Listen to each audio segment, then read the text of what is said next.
ఈ రోజున వసంత నవరాత్రులు ప్రారంభమైనాయి.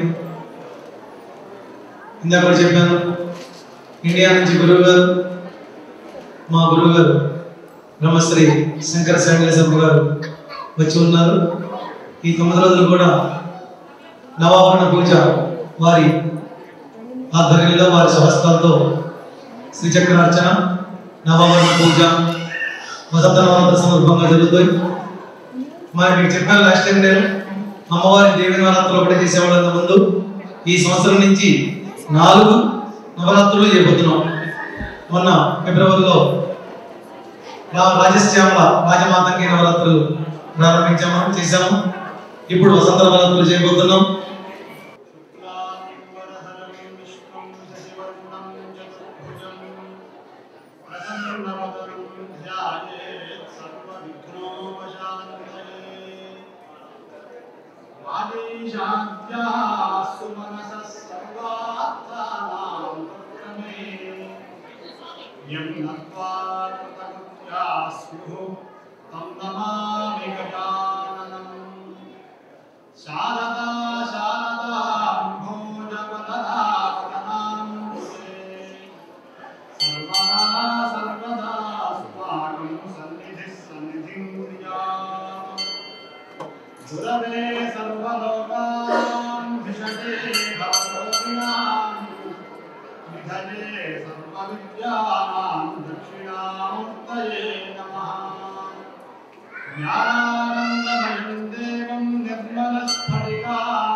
పంచాంగం అనేటువంటి శబ్దానికి అర్థం పంచ అంటే 5, అంగములు అంటే శరీర భాగాలు. ఈ 5 శరీర భాగాలు ఎవరికి అంటే కాలపురుషుడికి, కాలం అనేటువంటి దేవతకు 5 అంగాలు చెప్పారు. దాన్ని పంచాంగములు అంటారు. ఈ పంచాంగాలు అంటే ఏమిటంటే తిథి, వార, నక్షత్ర, యోగ, కరణ అనేటువంటి 5. ఈ 5 గురించి చెప్పుకునేదే పంచాంగం. మరి పంచాంగం అంటే మరి గంటల గంటలు చెప్తారు కదండి. ఈ 5 విషయాలు చెప్పడానికి ఎంతసేపు పడుతుంది? ఇవాళ తిథి ఏమిటి అంటే పాడ్యమి, పాడ్యమి. వారం ఏ వారం? మంగళవారం. ఏమండి? నక్షత్రం ఏమిటి? ఏమండి? నక్షత్రం అశ్వని నక్షత్రం ఇవాళ. అట్లా ఇది చెప్పడానికి సమయం ఎంత పడుతుంది? 3 నిమిషాలు అయిపోయింది కదా. కానీ ఇది మాత్రమే కాదు, ఇవాళ తెలుసుకోవాల్సింది. పంచాంగాన్ని వినడం వల్ల వచ్చేటువంటి ఫలితాలని జ్యోతిష్ శాస్త్రంలో చెప్పాడు. శ్రీ కళ్యాణ గుణావహం. పంచాంగాన్ని వినడం వల్ల కళ్యాణ గుణాలు ఏర్పడతాయి. కళ్యాణ గుణములు అంటే ఏమిటి? అవి ఏర్పడితే బాగానే ఉంది, కానీ కళ్యాణ గుణాన్ని వేటి అంటారు అంటే వేరే వాళ్ళకు చెడు చేయకుండా ఉండేటువంటిదే కళ్యాణ గుణం. వేరే వాళ్ళు మన మాట చేత బాధపడతారు అంటే ఆ బాధపడకుండా మాట్లాడటం కళ్యాణ గుణం. అంటే మన చేత ద్వారా, మన మాట ద్వారా, మన యొక్క చర్య ద్వారా వేరే వాళ్ళకు బాధ కలగకుండా ఉండాలనే కళ్యాణ గుణం. కళ్యాణం అంటే ఏమిటి? శుభం. అంటే సమస్త శుభమైనటువంటి గుణాలు ఏర్పడతాయండి పంచాంగాలు నుండి. శ్రీ కళ్యాణ గుణావహం రిపుహరం. రిపుహరం అంటే శత్రువుల యొక్క నాశనం. రిపు అనే శబ్దానికి సంస్కృతంలో శత్రువు అని అర్థం. ఏమండి శత్రువులు సంహరింపబడాలండి అంటే ఏ శత్రువులండి? మా పక్కింటి వాళ్ళు శత్రువులా? మిమ్మల్ని ఇష్టపడిన వాళ్ళు శత్రువులా? మన మతం కాని వాళ్ళు శత్రువులా? శత్రువులు అంటే ఎవరు అంటే వేరే వాడు కాదు. శత్రువులంటే కామ, క్రోధ, లోభ, మోహ, మత, మాత్సర్యం అనేటువంటి 6 శత్రువులు. ఈ 6 శత్రువుల నుంచి మనకు విముక్తి వస్తుందట. రిపుహరం అంటే దుస్వప్న దోషాపహం. దుస్వప్నాలంటే అసలు కళలు రావడం కష్టం కావాలి. అంటే చాలా మంది కళలు వస్తున్నాయండి, రకరకాల కళలు. ఈ జీవితం మొత్తం ఆ కళలోనే అయిపోతుంది. కాబట్టి జీవితం ఎప్పుడు కళ ఉండకూడదు, నిజంగా ఉండాలి. నిద్రపోతున్నట్టు ఉండకూడదు జీవితం. అటువంటి దుస్వప్నాలు ఉదాహరణ చెప్తానండి. దుస్వప్నం అంటే స్వప్నంలో సర్పం రాకూడదు, కళలో స్నేక్ రాకూడదు, కోతి రాకూడదు. కోతి వచ్చినా కష్టమే. మరి ఏమొస్తే మంచిదండి? ఏడు వస్తే మంచిది, సింహం వస్తే మంచిది, పిల్లి రాకూడదు. ఒక మంచి వృక్షం వస్తే మంచిది, దేవతా విగ్రహం కనిపిస్తే మంచిది. అగ్ని రాకూడదు. మరి వస్తే ఏమిటి అంటే పంచాంగాలు వింటే ఆ దోషం పోతుంది. అందుకు చెప్పారు పంచాంగాలు వినండి. అందరికీ స్వప్నాలు వస్తూనే ఉంటాయి, కళలు. రాని వాళ్ళు ఎవరు లేరు. స్వప్నము రాని వాళ్ళు ఎవరండి అంటే దేవతలు. దేవతలకు స్వప్నం రాదు. అస్వప్నాహ అని వాడి పేరు. ఎందుకు స్వప్నం రాదంటే దేవతల కంటే వాడు కన్ను ముయ్యరట. దేవతలు మనం కన్ను ఇట్లా రెప్ప వేసి మళ్ళీ తెలుస్తాం కదా, ఆ రెప్ప పాటు దేవతలకు లేదు.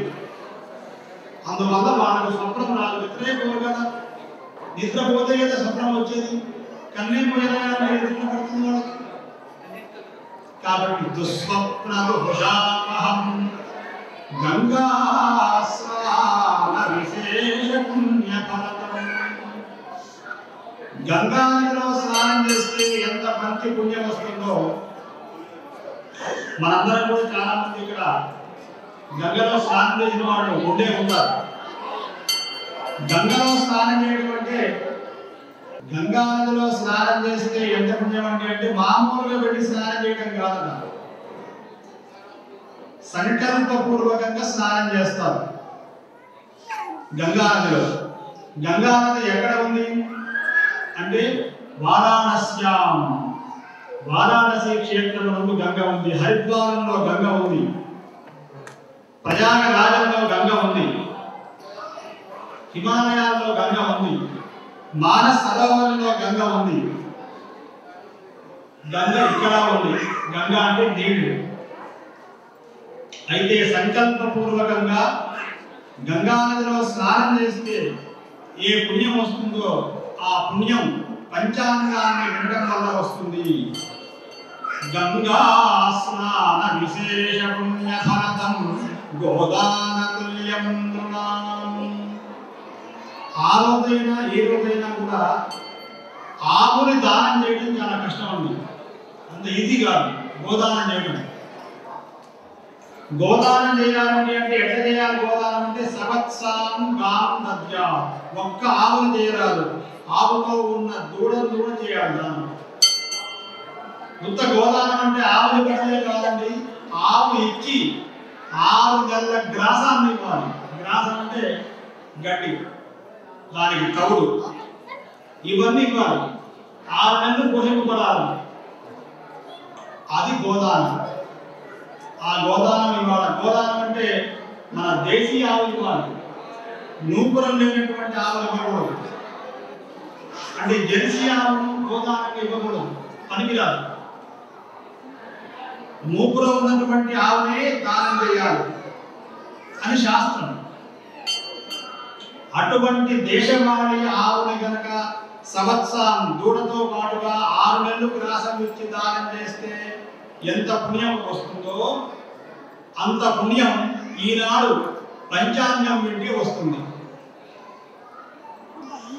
గోదాన తుల్యం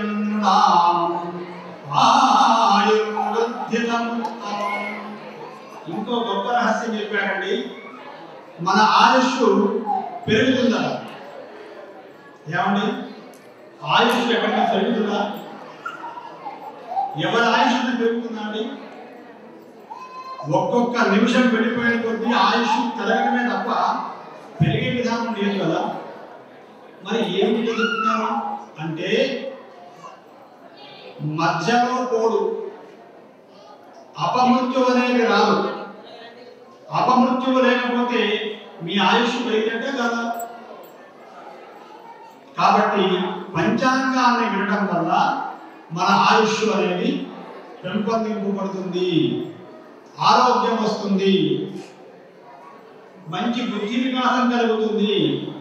కేవలంగా పంచాంగాన్ని వినడం వల్ల ఈరోజు సంవత్సర ఆదినందు ఈ పంచాంగాన్ని వినాలి. ఆయుర్వృద్ధిదముత్తమం శుభకరం సంతాన సంపత్ప్రదం. సంతానాన్ని కలిగించేది కూడా ఈ పంచాంగమునే అంటున్నారు. మానవ ప్రయత్నం కాదు సంతానం కలగడం, కేవలంగా భగవదనుగ్రహం ఉండాలి. ఆ భగవదనుగ్రహం చేతనే మన వంశం అభివృద్ధి చెందుతుంది. కొడుకులు పుట్టర గౌరవేంటున్నకనేకులు వారిచే నేగతులు వడసని. దుర్యోధనాలు లాంటి వాడు పుట్టకూడదు. రామాదివత్ వర్తితవ్యం నా రావణాదివత్. రాముడు లాంటి కుమారుడు కావాలి అని కోరుకుంటాం. రావణాసురుడు లాంటి కొడుకు కావాలని కోరుకోరు కదా. ఒక హరిశ్చంద్రుడు లాంటి వాడు కావాలి అని కోరుకుంటాం. ఒక శివాజీ లాంటి వాడు, రాజు లాంటి వాడు కావాలని కోరుకుంటాం. ఒక సుభాష్ చంద్రబోస్ లాంటి వాడు కావాలని కోరుకుంటాం. అటువంటి పుత్ర రత్నాలు కావాలండి అంటే పంచాంగాన్ని వినాలి. పంచాంగాన్ని వినడం వల్ల మంచి సంతానం కలుగుతుంది. ఒకవేళ సంతానం ఉందంటే మాకు ఆ ఉన్న సంతానం మంచి మార్గంలో ప్రయాణం చేస్తుంది అన్నాడు. సంతాన సంపత్ప్రదం నానా కర్మసు సాధనం. ఇంకా అంతేకాకుండా అంటే మొన్ననే మన సాయిదత్త పీఠంలో అయ్యప్ప స్వామి వారి యొక్క విగ్రహ ప్రతిష్టా కార్యక్రమాలు అత్యంత వైభవంగా జరిగినాయి. శంకరాచార్య స్వామి వారి యొక్క విగ్రహ ప్రతిష్టాపన కార్యక్రమాలు దేదీప్యమానంగా జరిగినాయి. రామానుజాచార్య స్వామి వారి యొక్క ప్రతిష్టా కార్యక్రమాలు అంగరంగ వైభవంగా జరిగినాయి. కాలభైరవుని ప్రతిష్ఠించుకున్నాను కదా. అటువంటి దేవతా విగ్రహాలు స్థాపన చేయాలన్నా కూడా ఒక పిల్లవాడికి పుట్టింటికలు చేద్దామన్నా, అన్నప్రాసన చేద్దామన్నా, ఒక వివాహం చేద్దామన్నా, ఒక ఇంటి గృహప్రవేశం కావాలన్నా మనం ఏం చేస్తాం? దేవాలయానికి వచ్చి పంతులు గారిని సంప్రదించి, అయ్యా మా నక్షత్రం ఇది, నేను గృహప్రవేశం చేసుకోవాలి, ఏదో చేసుకుంటే బాగుంటుంది అని అడుగుతున్నా లేదా? ఒక మనకైనా పంచాంగం దేవతా విగ్రహాన్ని ప్రతిష్ఠించాలన్నా కూడా ముహూర్తం చూడాల్సిందే. దేవుడే కదా అండి, ఆయన ఎప్పుడైనా ప్రతిష్ఠ చేయొచ్చు కదా? లేదు. దేవుడు కూడా జ్యోతిష్ శాస్త్రాన్ని ఆధారం చేసుకుని ప్రతిష్ఠ చేయాలి. ఒక దేవాలయం కట్టాలన్నా ఒక దేవుడు ఏ ముఖంలో ఉండాలి? తూర్పు ముఖంలో ఉండాలా, దక్షిణ ముఖంలో ఉండాలా, ఉత్తరంలో ఉండాలా, పశ్చిమం చూడాలా, దక్షిణం చూడాలా అని చెప్పేది జ్యోతిష్ శాస్త్రం. కాబట్టి నానా కర్మసు సముచితం పంచాంగమాకర్ణ్యత. అంటే ఇది వినేవాళ్ళం లేదు. ఇందాక మా అన్నయ్య చెప్పినట్టు ఆదాయం ఎంత, వ్యయం ఎంత, రాజపూజ్యత ఎంత, అవమానం ఎంత, వచ్చేదంత, పోయేదంత, ఇదే చెప్పదండి పంచాంగం. మనందరం కూడా చాలా కిందికి దిగజారిపోయినాం. పంచాంగం ఇదే మెయిన్ కాదు, మనం అనుకుంటుంది మెయిన్ కాదు, మనం అనుకుంది వేరే ఉంది. అది ఇవాళ ఎవరు చెప్పట్లేదు. ఏ రాజకీయ పార్టీ చూస్తే ఆ రాజకీయానికి భయం పంచాంగం. బీజేపీ అంటే బీజేపీకి చాలా బాగుంది, కాంగ్రెస్ వాళ్ళకి కాంగ్రెస్ బాగుంది, తెలుగుదేశం వాళ్ళకి తెలుగుదేశం బాగుంది. ఇది కాదు పంచాంగం. ఎవరిని పడితే వాళ్ళని పొగడేది కాదు పంచాంగం. అసలు పంచాంగంలో రాజకీయమే లేదు. పంచాంగం అంటే ఏమిటి? తిథి, వార, నక్షత్ర, యోగ, కరణాలు, దేశం ఎలా ఉంటుంది, ప్రజలు ఎలా ఉంటారు, పంటలు ఎలా పడుతాయి, ఆహారం ఎలా వస్తుంది, వర్షం ఎంత పడుతుంది, ప్రజల యొక్క ఆరోగ్యం ఎలా ఉంది, ధాన్యం ఎంత, రత్నాలు ఎంత అని అనేక విషయాలు ఉన్నాయి. ఇవన్నీ వదిలేసి మనం పంచాంగాన్ని నాది కుంభరాశి నాకెలా ఉంది, నాది మీనరాశి నాకెలా ఉంది, నువ్వు ఇంతకు ముందు ఎలా ఉన్నావో అలానే ఉంటావు, అందుకు ఏం తేడా లేదు. దీన్ని గురించి చెప్పదు పంచాంగం. అదొక చిన్న భాగం. 100 పాయింట్లలో 1 పాయింట్ అది. మిగతా 99 పాయింట్లు వేరే ఉన్నాయి కదా, మనం 1 పాయింటే కట్టుకుంటున్నాం. కాబట్టి దానివల్ల ఏది ప్రయోజనం లేదు. ఇవాళ మనం చెప్పుకునే పంచాంగం అనేది పూర్వం ఒక 50 ఏళ్ళు 100 ఏళ్ల క్రితం చెప్పేటువంటి పంచాంగం. అంటే ఎటువంటి రాజకీయ బుద్ధులు లేకుండా కేవలంగా పంచాంగం ఒరిజినల్ ఎలా ఉంటుందో మీకు చెప్తాను. ఎవరి గురించి పొగడకూడదు, ఎవరి గురించో చెప్పింది కాదు పంచాంగం. పంచాంగం అంటే దేశం యొక్క భౌగోళిక పరిస్థితిని చెప్పేటువంటిది, అది పంచాంగం. ఇది పంచాంగం తెలుసుకోవాల్సింది మనం. అటువంటి పంచాంగాన్ని తిథి, వార, నక్షత్ర, యోగ, కరణ అనేటువంటివి తెలుసుకుంటే ఏమండి ఇవాళ వారం ఏమిటి అంటే మంగళవారం అనుకున్నాం కదా. గమ్మత్ ఏంటంటే ఉగాది పండగ ఏ రోజైతే వస్తుందో ఆ రోజు ఉండేటువంటి గ్రహం ఆ సంవత్సరానికి రాదు. ఫండమెంటల్. ఈ సంవత్సరం రాజవారం ఏ వారం? ఇవాళ మంగళవారం. కాబట్టి మంగళ గ్రహం అనేది ఈ సంవత్సరానికి రాదు. ఉగాది శనివారం వచ్చిందనుకోండి, దానికి రాజవారం శనేశ్వరుడు. ఆదివారం వస్తే సూర్యుడు. కాబట్టి ఏ వారం అయితే పండగ వస్తుందో, ఉగాది పండగ వస్తుందో ఆ వారం యొక్క అధిపతి రాజవుతాడు. అటువంటి ఈ సంవత్సరానికి రాజు మంగళ గ్రహం. మంగళ గ్రహం అంటే అంగారకుడు, ఆయన్నే కుజగ్రహం అంటారు. పెళ్లిళ్ళు కాకపోయినా, పెళ్లి లేట్ అవుతుందా, సంతానం లేదండి అన్నా, ఇంట్లో అంతా అశాంతి అండి అన్నా, భార్యాభర్తల మధ్యలో గొడవలు అవుతున్నాయండి అన్నా, దానికి కారణం ఎవరు? కుజ దోషం అంటాం కదా. అందరికి బాగా తెలుసు కుజ దోషం అనేది. కుజుడు అంటే అంగారకుడు. అంగారకుడు సరిగ్గా లేకపోతే ఇవన్నీ ఏర్పడతాయి. ఇవన్నీ మంచికి కావాలంటే అంగారకుడిని మనం కన్విన్స్ చేసుకోవాలి. ఆయన దగ్గరికి వెళ్ళాలి, మాట్లాడాలి. స్వామి నీ యొక్క కోపపు చూపు నా మీద ఉండకుండా చేయి అని కోరుకోవాలి. అది కోరుకోనంత వరకు మన ఈ ఊళ్ళో ట్రాఫిక్ సిగ్నల్ ఇంకా దాటామనుకోండి, ఏం చేస్తాడు? ఒక చిన్న స్లిప్ పంపిస్తారు, 30 టికెట్. ఆ టికెట్ కనుక మీరు కట్టకపోతే ఏమవుతుంది? ఏమవుతుందండి? కట్టకపోతే కోర్టుకు వెళ్ళాలి. కోర్టుకు వెళ్తాం అంటే ఆ టికెట్ కట్టనంత వరకు మిమ్మల్ని ఊపిరాన్నేడు ఒక ఆఫీసర్. అట్లనే మన జీవితంలో ఒక గ్రహం బాగాలేదంటే అక్కడికి వెళ్ళి మనం ట్యాక్స్ కట్టాలి. ఈ గ్రహం బాగాలేదు, ఆ గ్రహానికి ట్యాక్స్ కట్టాలి. ఆ ట్యాక్స్ స్టేషన్స్ దేవాలయాలు, మందిరాలు, బ్రాహ్మణులు, ఆఫీసర్స్ వాళ్ళు. మనం బయటట్లయితే ఆఫీసులో వెళ్ళి వాళ్ళు పెడుతున్నామో ఈ దోషానికి ఇక్కడికే రావాలి. ఇది ఆఫీస్, ఇంక వేరే ఆప్షన్ లేదు దాన్ని. అటువంటి ప్రకారంగా ఈ సంవత్సరం యొక్క రాజు అంగారకుడు. ఈ సంవత్సరం పేరు క్రోధి. క్రోధి అంటే చాలా కోపంగా ఉండేటువంటి స్వభావం గలవారు ఈ సంవత్సర దేవుడు. ఈ సంవత్సరానికి పురుషుడు. ఆయన శాంతంగా ఇంతకుముందు సంవత్సరం ఏంటి? శోభకృత్ అనే సంవత్సరం, ఇంతకుముందు సంవత్సరం. ఇది క్రోధి. దీని తర్వాత విశ్వావసు అనే సంవత్సరం. 60 సంవత్సరాలు ఉన్నాయి మనకి.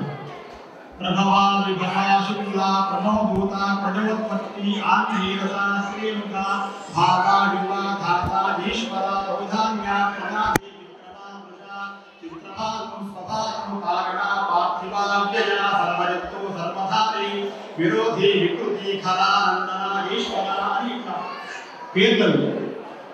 అందుకు ఈ దాంట్లో వచ్చే సీరియల్లో వచ్చే సంవత్సరం ఇది క్రోధి. అంటే క్రోధనగానే సంవత్సరం క్రోధంగా ఉంటుందనగానే మనందరం క్రోధంగా వెళ్ళలేము, ఉండాల్సిన అవసరం లేదు. ఆ ఆఫీసర్ చాలా గట్టివాడు, స్ట్రిక్ట్గా ఉండేటువంటి ఆయన వచ్చాడు ఈ సంవత్సరం అంతే. కాబట్టి మనకేం భయం లేదు. క్రోధి సంవత్సరంలో రాజు కోపం ఉన్నప్పటికీ మాత్రం మనకేం ఇబ్బంది లేదు. నువ్వు శాంతంగా ఉంటే చాలు, నువ్వు కోపంగా ఉండాల్సిన పని లేదు. అది రాజు యొక్క ఫలితాలు. ఇక మంత్రి శనైశ్చర. ఏమండి? శనిగ్రహం అనేవాడు మంత్రి అయినాడు. ఇక చెప్పాల్సిన పని ఏముంది? శని మంత్రి అయితే మంత్రి అనేవాడు చాలా మెయిన్. ఏమంటే మంత్రి అంటే ప్రధానమంత్రి, రాష్ట్రపతి అనేవాడు ఉంటారు కదా. వాడు మంచిగా లేకపోతే దేశం ఎలా ఉంటుంది? కొద్దిగా అస్తవ్యస్తంగా కనిపిస్తుంది. అట్లా ఈ సంవత్సరానికి మంత్రి శని. అంటే స్వార్థపూరితమైనటువంటి ఆలోచనలు ఎక్కువ ఉంటాయి అందరికీ ఆ మంత్రి వల్ల. దాన్ని అధిగమించాలి అంటే ఆంజనేయ స్వామిని పట్టుకోవాలి. హనుమాన్ ఉన్నాడు కదా, ఆయన గట్టిగా పట్టుకుంటే జై శ్రీరామ్ అన్నా అనుకోండి, మీకు శని బాధ ఉండదు, అంగారకుడి యొక్క బాధ ఉండదు. అయితే ఫలితాన్ని తెలుసుకోవాలి. మరి రాజును మనం మార్చగలుగుతామా? మంత్రి శని అన్నాం, శనిని మార్చవచ్చా? మనం మార్చగలుగుతారా? మనం మార్చలేము. మార్చలేనప్పుడు ఏం చేయాలి? నువ్వు మారాలి, అదన్న మారాలి, నువ్వన్న మారాలి. అది మారితే నువ్వు మారు, నువ్వు మారకపోతే అది మారుతుంది. అంతే తేడా. అయితే ఒక చిన్న విషయం చెప్తానండి. ఈ జ్యోతిష్ శాస్త్రాన్ని చెప్పేటువంటి వాళ్ళందరూ కూడా ఎలా ఉన్నారండి అంటే అద్వేషి. ఆయనంటే ఇష్టం, ఈయనంటే ఇష్టం కాదు అనే భావన ఉండకూడదు చెప్పేవాడు. అందరూ సమానం. ఈ కనిపిస్తున్న వాళ్ళ సమానం అంటే కనిపించేవాడు కాదు, కనిపించకుండా ఉన్నటువంటి వాళ్ళకు కూడా ద్వేషం లేకుండా ఉండాలి. పంచాంగం చెప్పేవాడికి ద్వేషం ఉండరాదు. నిత్య సంతోషి. డాక్టర్ దగ్గరికి వెళ్ళాలనుకోండి, పెద్ద రోగం ఉంది, ఎట్లా చెప్తాడు ఆయన? నవ్వుని చెప్తారా చెప్పడా? పెద్ద రోగం ఉంది లోపల, డాక్టర్ ఏం చెప్తాడు? చాలా చిరుబంధహాసంతో ఏం లేదండి ఇది వచ్చింది చెప్తారు. అట్లా చెప్పాలి జ్యోతిష పండితులు కూడా. నిత్య సంతోషి నవ్వుతూ చెప్పాలి, కోపంగా ఏం చెప్పకూడదు, ప్రజల్ని భయపెట్టకూడదు. నిత్య సంతోషి గణితాగమ పారక. గణితం అంటే మనం ఏదో ఆన్లైన్లో కొట్టి చెప్పడం కాదు. గణితం అంటే ఇక్కడ లెక్కిస్తే లెక్క వేయాలి, పేపర్ మీద లెక్క వేసి చూపించాలి. ఈ రోజు అశ్వని నక్షత్రం ఎందుకు వచ్చింది అంటే ఎవరైనా చెప్పగలుగుతారా? ఇవాళ మంగళవారమే ఎందుకయింది, ఎందుకు కావాలి మంగళవారం, రేపు గురువారం ఎందుకు కాకూడదు అనే దానికి ఆన్సర్ ఉందా మీ దగ్గర? జ్యోతిష్య పండితుల దగ్గర ఆన్సర్ ఉంటుంది. రేపు ఎందుకు బుధవారం కావాలి, ఇవాళ అశ్వని నక్షత్రం ఎందుకు కావాలి, నిన్న ఆదివారమే ఎందుకు కావాలి, నిన్న అమావాస్య ఎందుకు కావాలి, నిన్న ఫలానా సమయానికి ఎందుకు గ్రహణం వస్తుంది చెప్పగలగాలి. ఏదో పుస్తకంలో ఉంటే చెప్పడం, అది మీరు కూడా చెప్పడం. నాకు మాటలు చెప్పలేరు మీరు. కానీ గణితాగమపారక, గణితం అంటే లెక్కలు. ఈ రోజు ఈ ముహూర్తంలో ఇంతవరకే ఈ నక్షత్రం ఉంటుంది అంటే అంతవరకే ఉండాలి. అది జ్యోతిష్ శాస్త్రం యొక్క ప్రశంస. ముహూర్త గుణ దోషజ్ఞ. ఒక ముహూర్తం ఉంది, ఆ ముహూర్తం మంచిదా కాదా, ఇందులో ఉన్న గుణాలేంటి దోషాలేంటి చెప్పగలిగేటువంటి సత్తా పండితులకు ఉంటుంది. అందువల్ల పండితుల ద్వారా వినాలి. ఎవరు పడితే వాళ్ళ ద్వారా జ్యోతిషం వినకూడదు. వాళ్ళు పండితులై ఉండాలి. ఎవరి యందు ప్రేమ ద్వేషం లేకుండా ఉండాలి, చిరునవ్వుతో ఉండాలి, గుణదోషాలు తెలియాలి. వాగ్మి కుశల బుద్ధిమాన్. మీరు అడగగానే చెప్పకూడదు. అడగగానే చెప్పడానికి ఏమన్నా క్వశ్చన్ ఆన్సర్సా కాదు. మీరు అడిగిన దాన్ని నేను ఆలోచించాలి, ఆలోచించి చెప్పాలి. ఏదో చెప్పకూడదు. ఇవన్నీ ఒక జ్యోతిష్ శాస్త్రానికే కాదండి, మనమందరం కూడా పండితులు కావాలి అనుకుంటే ఈ లక్షణాలు మనకు రావాలి, నేర్చుకోవాలి. అటువంటి పండితుల ద్వారా జ్యోతిష్ శాస్త్రం గురించి తెలుసుకోవాలి. జ్యోతిష్ శాస్త్రం అంటే ఏమిటి అంటే వెలుగు. జ్యోతి అంటే ప్రకాశం, జ్యోతి అంటే చీకటిని పోగొట్టేది, జ్యోతి అంటే బ్రహ్మజ్ఞానం. అది జ్యోతిషం, దాన్ని జ్యోతిషం అంటారు. అటువంటి జ్యోతిషానికి ప్రధాన కర్తలు ఎవరండి అంటే సూర్యుడు, చంద్రుడు. ఈ రెండే, మిగతావన్నీ తర్వాత దీన్ని ఆధారం పట్టి ఉన్నాయి.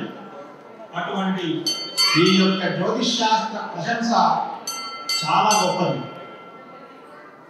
ఈ జ్యోతిష్ శాస్త్రంలో ఇక్కడ మనం మన ప్రాంతంలో ఆంధ్రప్రదేశ్, కర్ణాటక ఈ ప్రాంతం వాళ్ళు, కాశ్మీర దేశం వాళ్ళు చాంద్రమానాన్ని గ్రహిస్తారు. అదేమిటంటే చాంద్రమానం అంటే మనకు నవమానాలు ఉన్నాయి. నవమానాలు, నవ అంటే 9. 9 మానాల్లో ఒకటి చాంద్రమానం. అంటే చంద్రుని ద్వారా కాలాన్ని గణించేటువంటి వాడు. ఇంకో మానం ఏంటి? సౌరమానం.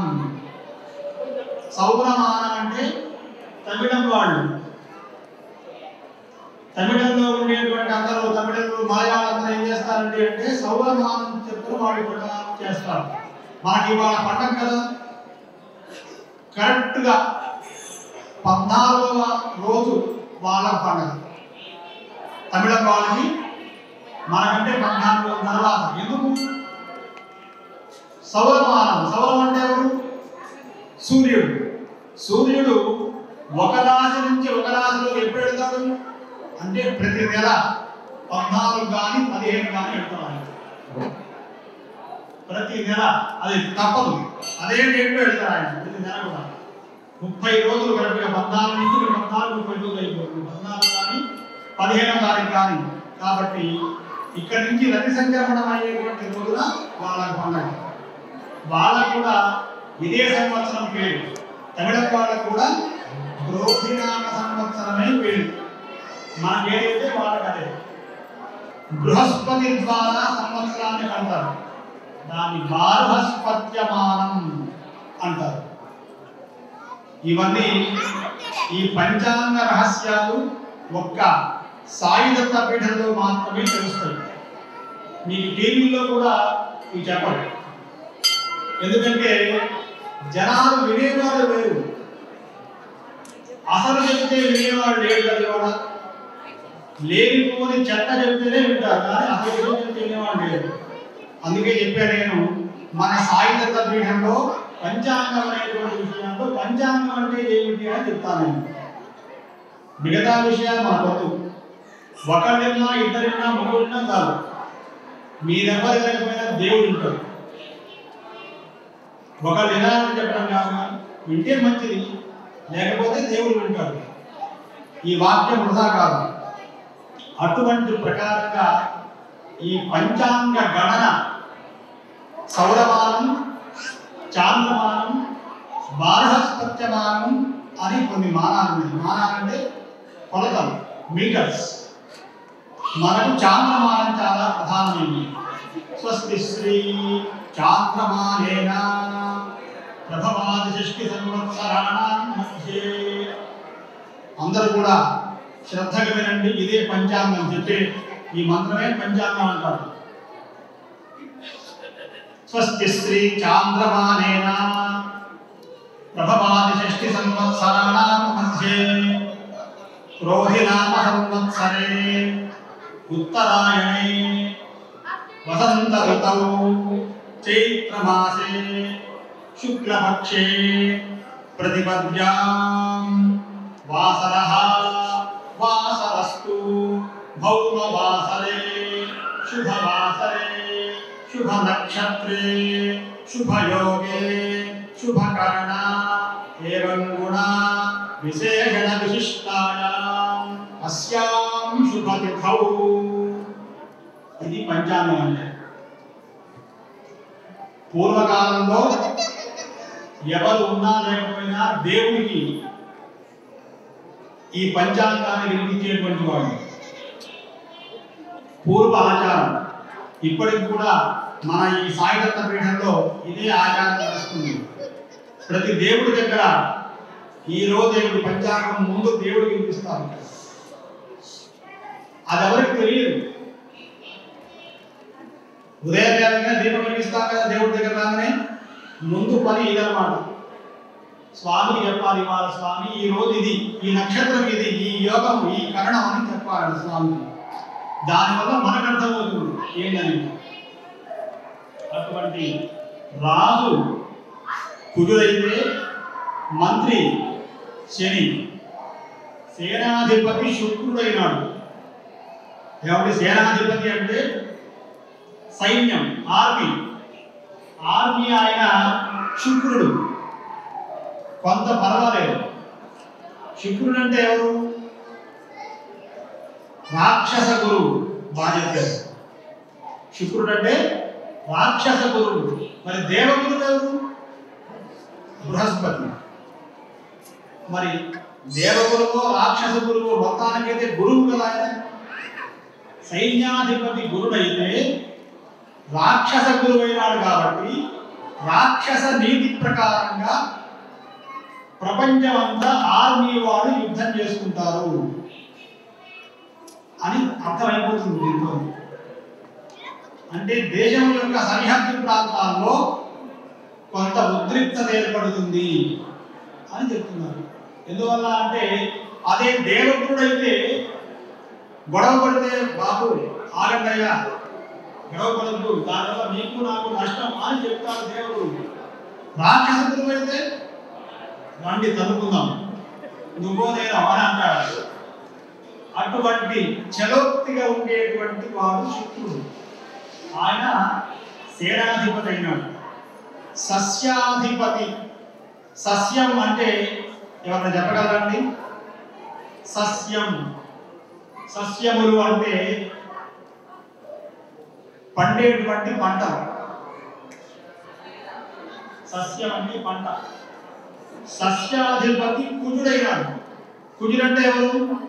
రాజేగా. ఈ రాజే పంటలకు అధిపతి కూర్చున్నాడు. ఈ రాజు ఎట్లాంటి వాడు? కుజగ్రహం ఎలా ఉంటుందండి? ఏమంటే మీకు తెలుసు కదా, మార్స్ అనే గ్రహం ఉంది కదా.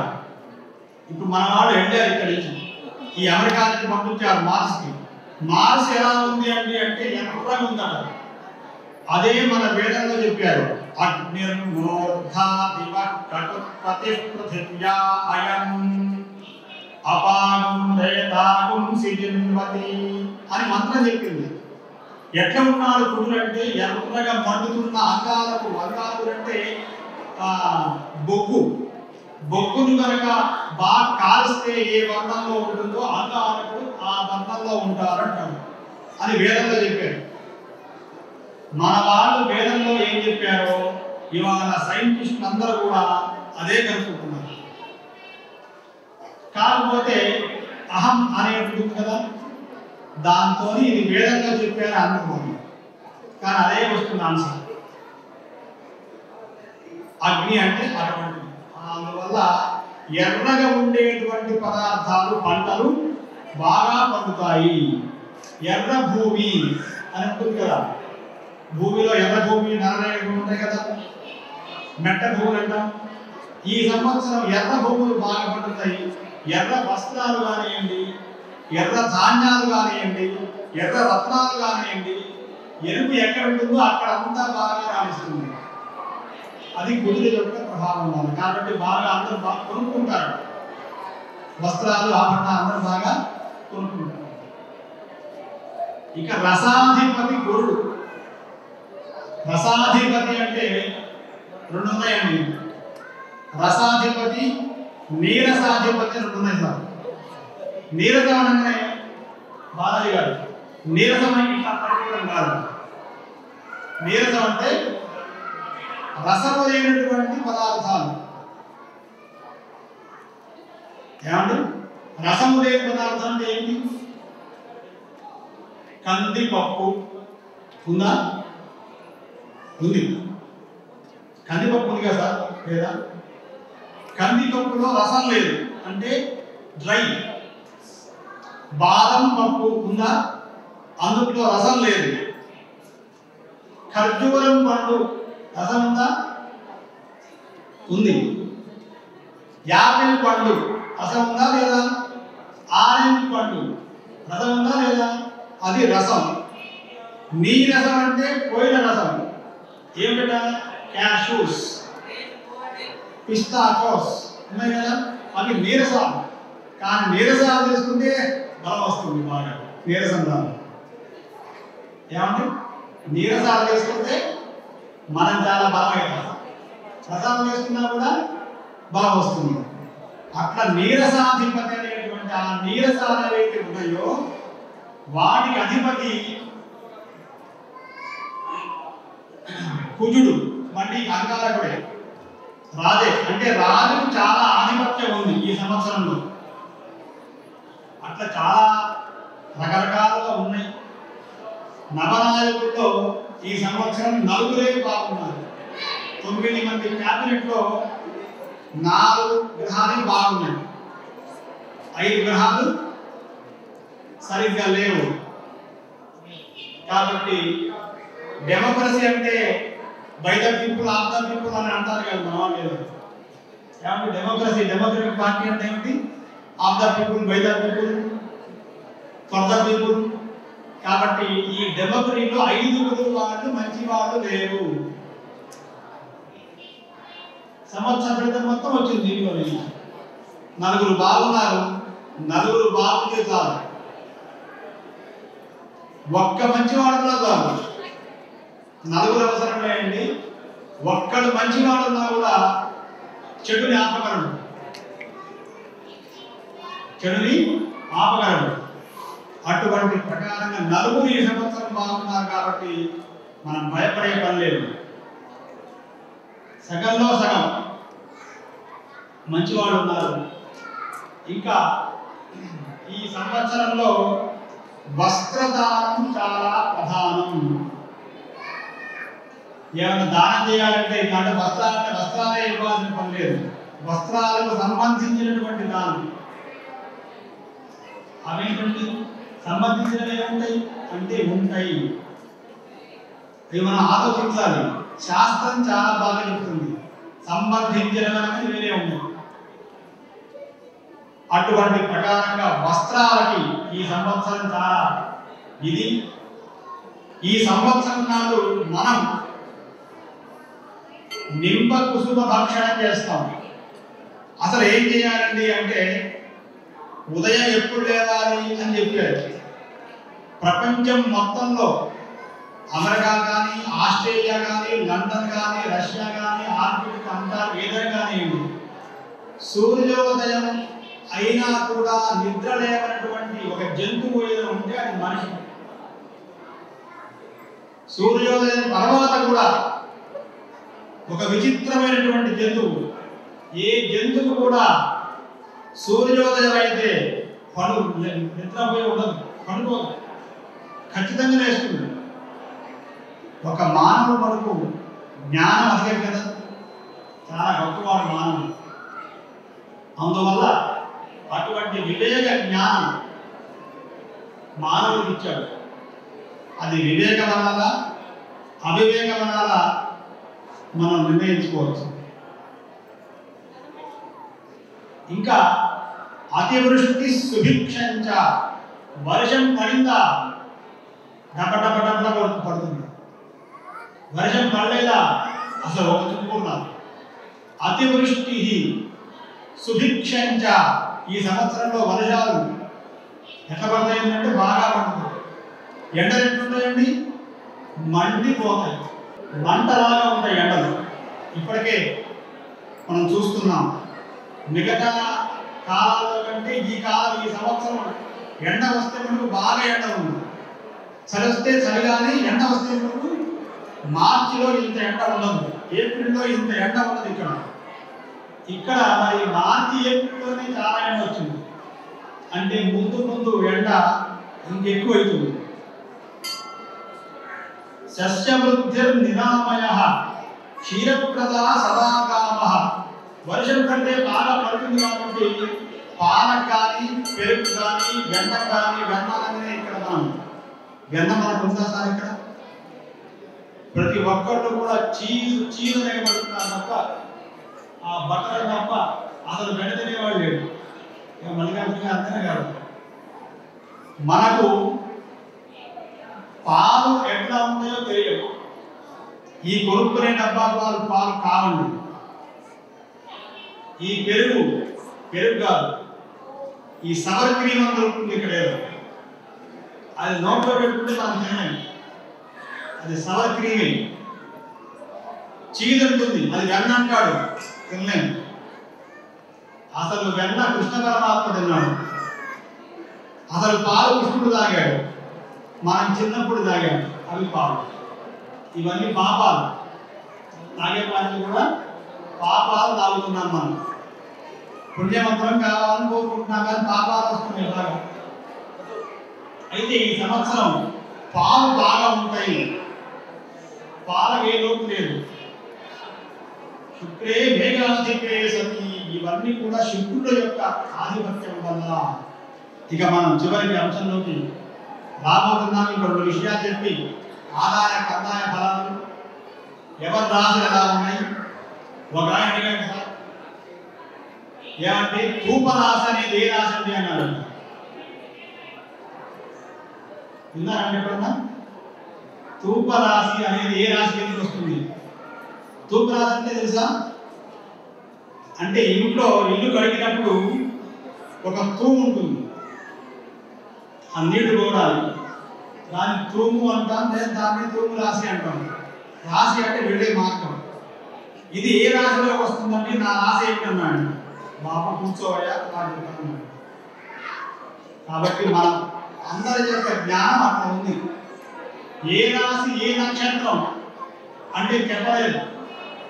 మొత్తం మనకు వేదంలో 12 మాసాః సంవత్సరః సంవత్సరమేవాపరుంధే మౌంజీ భవతి ఊర్వై ముంజాః అని వేదంలో మాట చెప్పాడు. తెలుగు వాళ్ళమైన మనమైనా ఈ దేశం తెలుగు కాని దేశం ఇంగ్లీష్ దేశం అయినప్పటికీ కూడా ఎన్ని మంత్స్ ఉంటాయండి మనకి? ఎవరు క్యాలెండర్ వేసినా కూడా ఎన్ని మంత్స్ ఉన్నాయి మనకి? 12. మీరు ఎక్కడ తీసుకోండి, నెలలు మొత్తం ఎన్ని?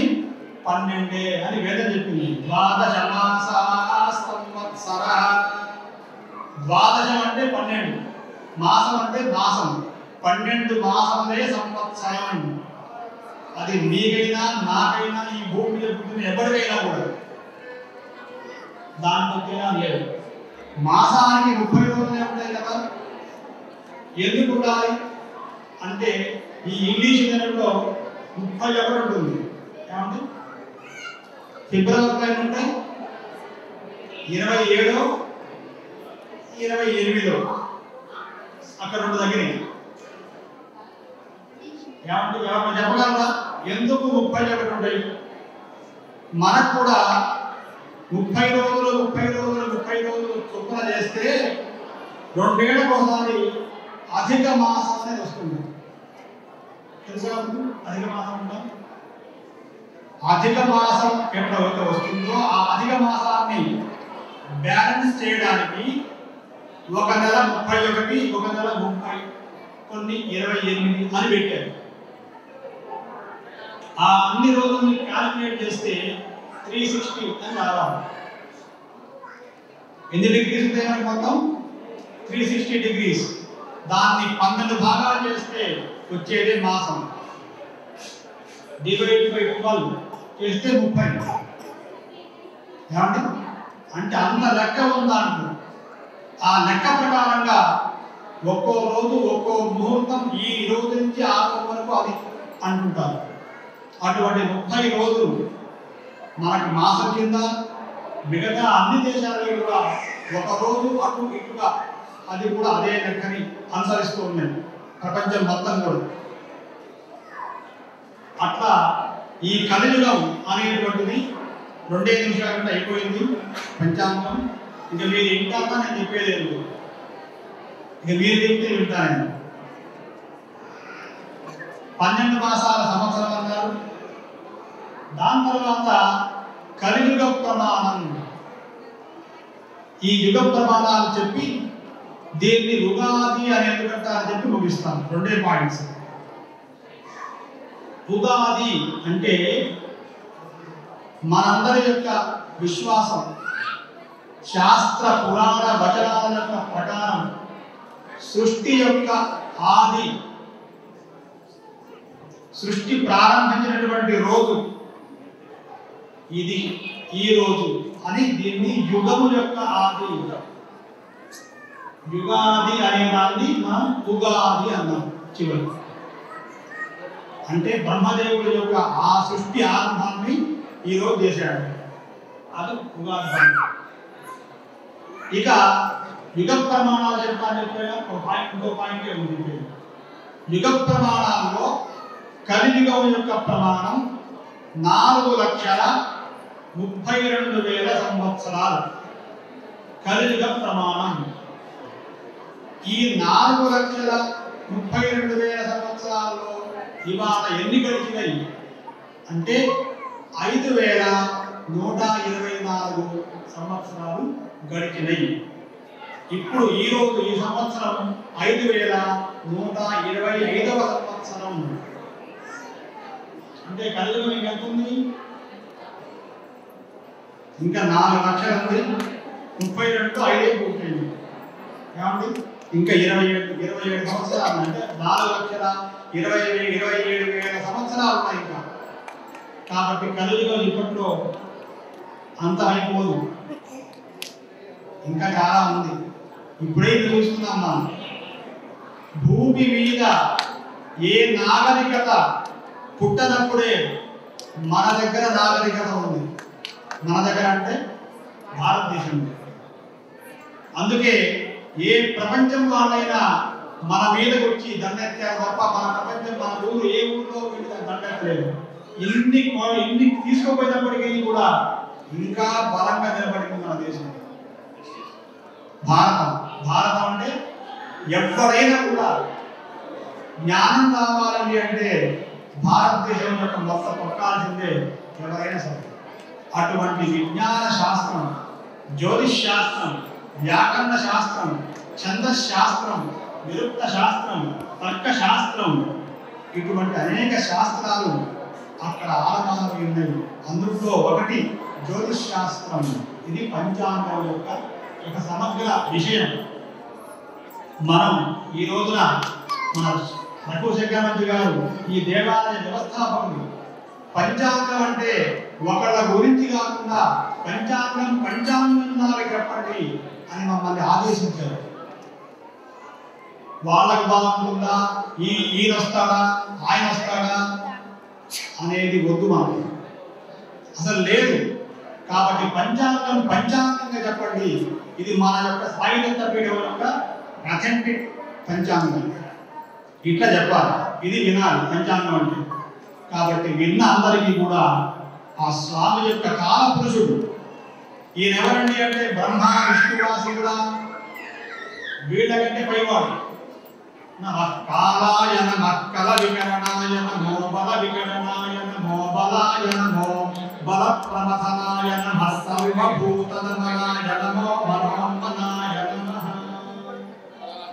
ఆయనే కాలుడు, మహాకాలుడు, కాలకాలుడు అని ఆయన పేరు.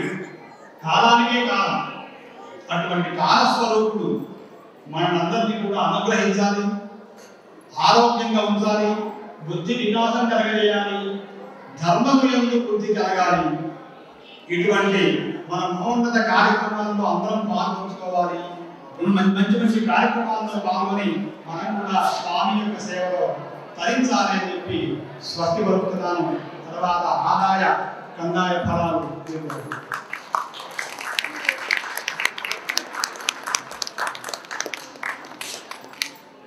కొంతమందిని సెలెక్ట్ చేస్తాను మన దేవాలయం తరఫున. ఇప్పుడు చెప్పినట్టు కొన్ని దేవాలయాల్లో అభిషేకాలకి 25 minutes టైం పెడతారు టూరిస్టులకి. ఆ టైం చేసేయాలి. కానీ మన దగ్గర ఆ విషయంలో భక్తులు కొంతమంది బాధపడుతున్నారు, ఇంతసేపు అని ఆ విషయంలో రాజీ పడేది లేదు. ఎందుకంటే భక్తులు దేవాలయానికి వస్తున్నారంటే ఎంతో మనశ్శాంతి కోసం వస్తారు. ఆ పాజిటివ్ దిగి రావాలంటే యథా ప్రకారం శాస్త్ర ప్రకారం జరగాల్సింది.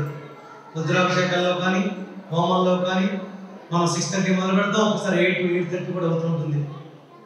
మొదట్లో చాలామంది బాధపడి అందరూ అలవాటు పడిపోయారు. చాలామంది అన్నారు గంటలో చేయించండి, అరగంటలో చేయించండి. లేదమ్మా, దేవుడు జరుగుతుంది, మనం అంతా ఉండవలసి ఉండాలి. అలాగే పంచాంగ శ్రవణం కూడా ఏదైతే అవసరమో తప్పకుండా చెప్తాము స్వామి అని చెప్పి మీ అందరికీ ఆ ఫలితం పుణ్యం రావాలనే ఉద్దేశంతో అంత చక్కగా చెప్పించింది. చెప్పినట్టు ఆదాయ వ్యయాలు చూసుకుంటే టీవీలో కూడా కనిపిస్తాయి మీకు కదా.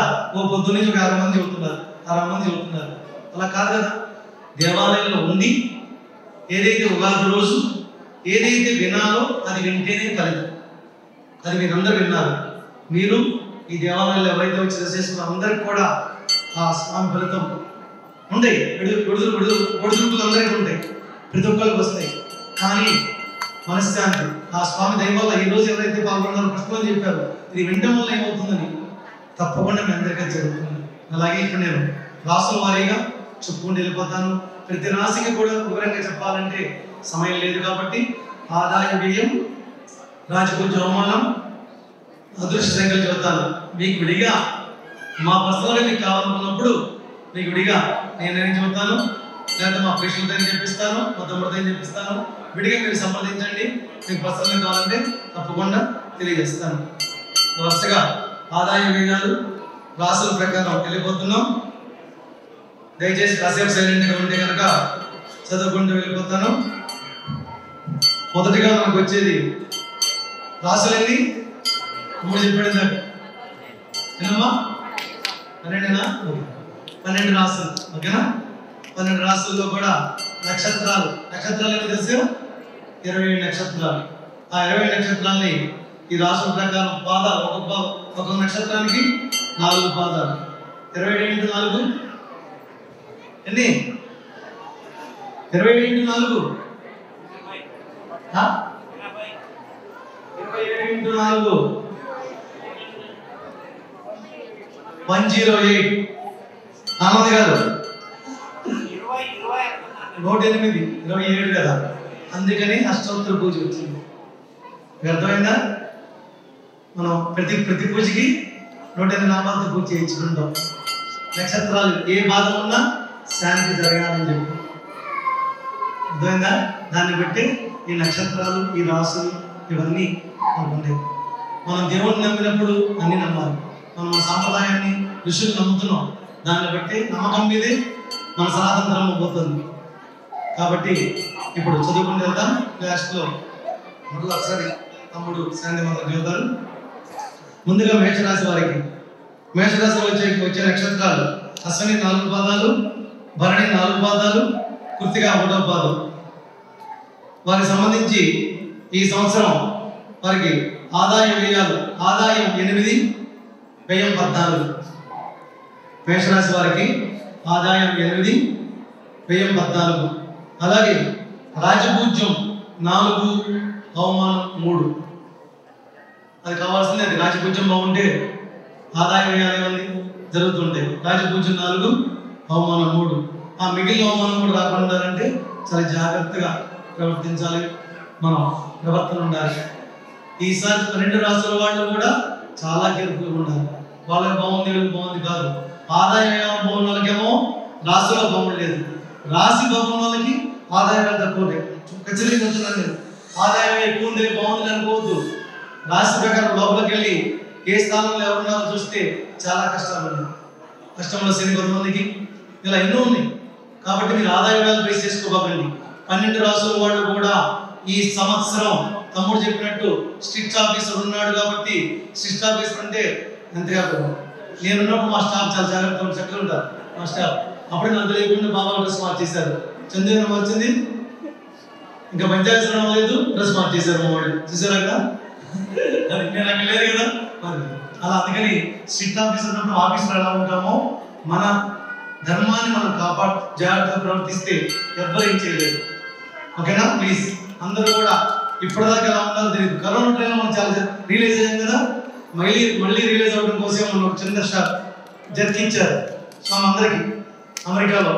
అది ఎవ్వరికీ జరగలేదు, కానీ ఒక్క 2-3 నిమిషాలు వస్తే ఏంటి పరిస్థితి. కాబట్టి మనం ధర్మాన్ని, మన పెద్దలు చెప్పిన ధర్మాన్ని కాపాడితే మనలో ధర్మం కాపాడుతుంది. ధర్మం రక్షతి రక్షత.